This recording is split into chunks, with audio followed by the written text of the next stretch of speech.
aggressor gets away with it, we continue and happen again. The third one is the topic about hybrid threats.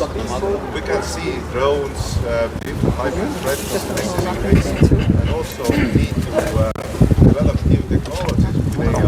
So this is a study message. Thank you. Can you stand for a picture?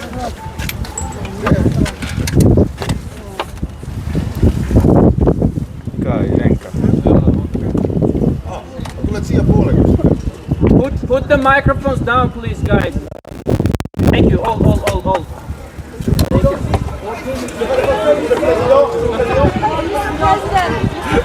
you. Mr. President, one question for Polstovi. What do you think about removing American soldiers for Germany? One picture, please. Mr. President.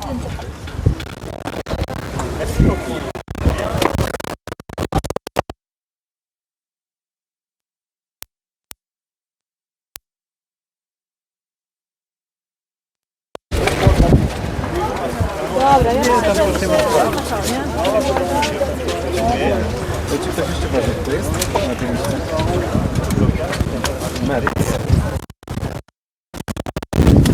Ici là, et on voit que c'est une Europe qui avance. On va dans un instant tenir une réunion de soutien à l'Ukraine. On aura l'occasion d'avoir des réunions de soutien justement à l'indépendance et la souveraineté arménienne, à la Moldavie. Et puis c'est une Europe aussi qui bâtit sa sécurité, sa défense. Je crois, le bon cadre, parce que les défis de sécurité européens sont au-delà des frontières de l'Union européenne, et cette Europe large est pertinente à ce titre. Nous avons aussi bâti, lors du dernier sommet à Copenhague, une alliance contre la drogue et les trafics de drogue. On porte 40 délégations, États et organisations internationales, et nous allons pour la deuxième fois la réunir avec des actions très concrètes que nous coordonnons dans les ports, les aéroports, pour lutter aussi contre le financement des trafics.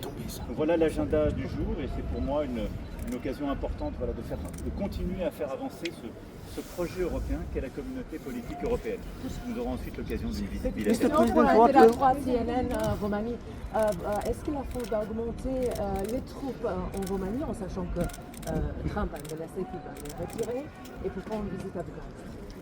J'espère pour très bientôt, et nous serons au rendez-vous de toute façon de la sécurité. La France est nation cadre pour la sécurité de la Roumanie, et donc nous prendrons nos responsabilités. Aujourd'hui, le déploiement que nous avons est considéré comme suffisant, mais nous nous adapterons évidemment en dialogue très étroit avec les autorités de Roumanie, mais vous pouvez compter sur la France. Mr.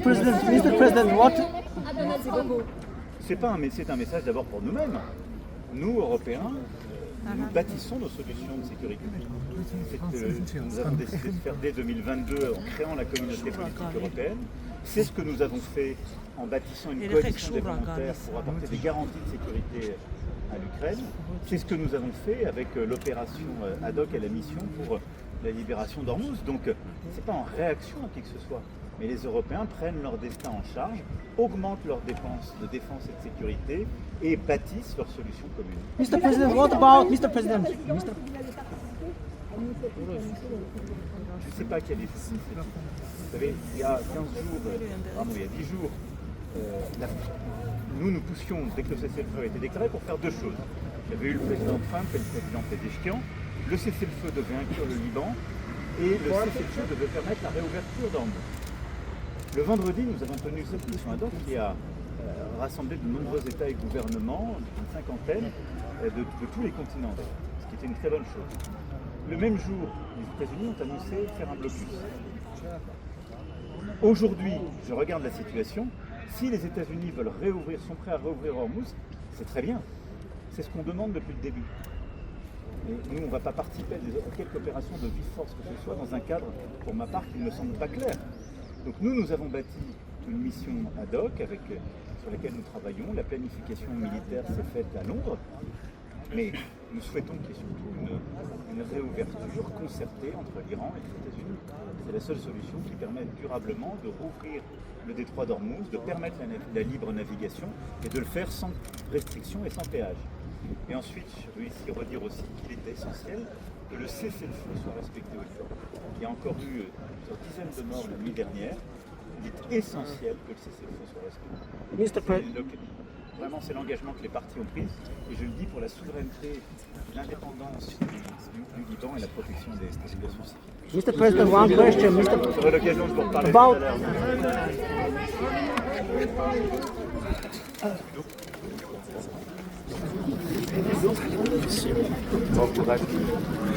Voy a ver qué pasa con el audio.